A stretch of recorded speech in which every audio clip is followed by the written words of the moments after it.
Welcome back, guys. Today we're gonna cook Wagyu Rib Eye.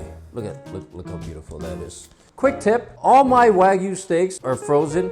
Whether it's frozen or fresh, doesn't make a difference. Texturally, it's gonna be the same because the high marbling content, they're gonna be delicious either way. You generally would pull it out of the freezer the night before or a couple days before, it doesn't matter. Put it in the fridge, let it thaw out overnight, and then leave it on your counter for about an hour before you cook it to bring it up to room temperature. We're gonna cut this open and we're gonna start. We're gonna cut it open, give it a little bit of a rinse. I like to rinse it. We're gonna pat it real dry, because the drier you get it, the nicer your crust is gonna be. The best way you wanna cook this is on a skillet, because if you barbecue it, if you grill it, you're just gonna get flames. You're gonna get a lot of flare up because that fat is gonna drip down. There is a way to grill it. Maybe I'll show you that some other time. But today, the best way to get the true flavor out of Wagyu, especially really well marbled Wagyu like this piece here, is pan fried on a skillet. Sometimes when you get a ribeye, this piece here, this is the spinalis. If it's this thick, around an inch,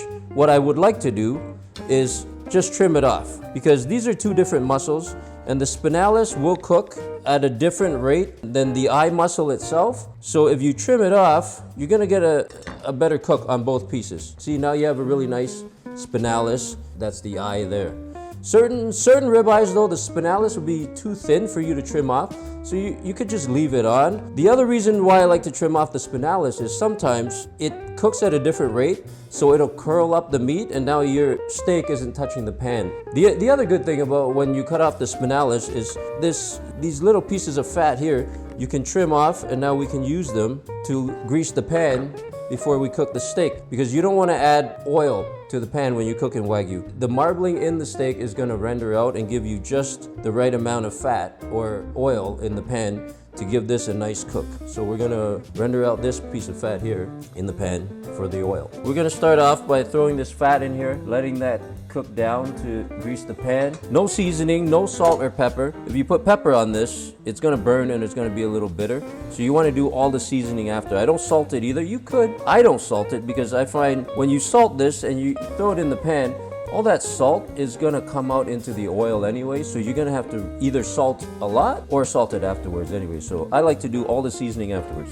I like to cook around medium heat. You don't want super high heat, because with super high heat, you throw the steak in, you're just gonna burn it before the fat even renders out. So you want medium high heat. You want it's a delicate piece of meat, so you wanna cook it delicately. So medium heat. Generally, my rule is the thicker the steak, the lower the heat, because you wanna slowly cook it. You wanna develop a crust though, so we're gonna start it at medium heat. Throw it in here. Throw the spinalis in with it as well. We're just gonna move that around. The reason why we move it around is we want the oil to touch the whole surface of the meat. That way we get a nice crust developing. Okay, so it's been about 30 seconds. You wanna start flipping it over now. Now we're gonna flip this several times. We're just gonna keep flipping it to build that crust, and then have that heat slowly work its way into the center of the meat. You see these gray areas here. These are areas that haven't touched the hot oil yet, so they haven't browned yet. So that's why we keep flipping and we keep moving it around in this oil to get everything nice and browned. All right, we're gonna flip it again. You see this smoke here? That's a little bit too much smoke. You don't want that much smoke because you're gonna cook it too quickly. And just turn it down a little bit.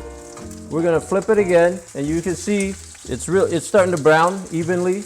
That's what we want there. We want to keep moving it around in that pool of oil, so all the pieces, all those little crevices get hit with that hot oil, and it's gonna make a nice crust. Flip it again. It's gonna keep flipping. See that oil bubbling there on the surface? That's what you're looking for. Flip it again.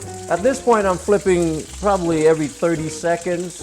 So generally when you're cooking Wagyu, you want to take it to medium rare. Even if you go to medium, it's still going to be a delicious steak. Sometimes I actually prefer medium. If it's a super marbled steak, I actually prefer closer to medium than medium rare. The texture ends up a little better. If you're using a probe, you want to take it to 125, 130, and then let it rest. Because when you let it rest, you're going to have some carryover heat. And by the time it's done resting, you'll have a perfect medium rare steak. Now we're going to pull this off the pan and let it rest. We just washed this cutting board. before we put the meat back on it. You know, you want to keep your surfaces nice and clean. Now what we've done is we've rested this for about 3 minutes. Wagyu doesn't really need a super long rest. We've rested it for about 3 minutes. I've saved the oil from the cook, and what I'm doing right now is I'm going to heat the pan up super hot, and I'm going to throw this rested steak back into the pan, 5 seconds on each side, just to get that surface hot and crispy again.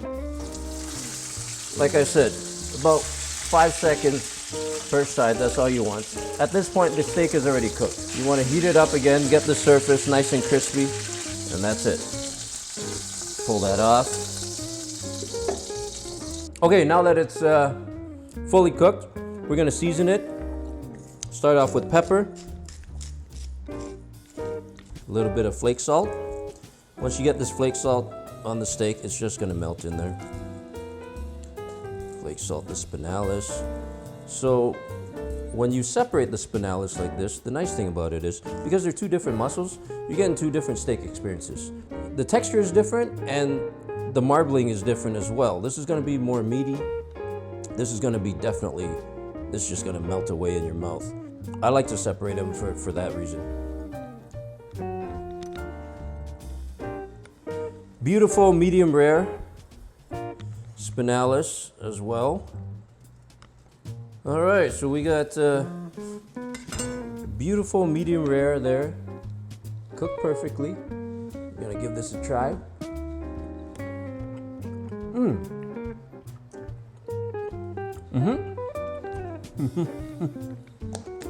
We're gonna have a good lunch.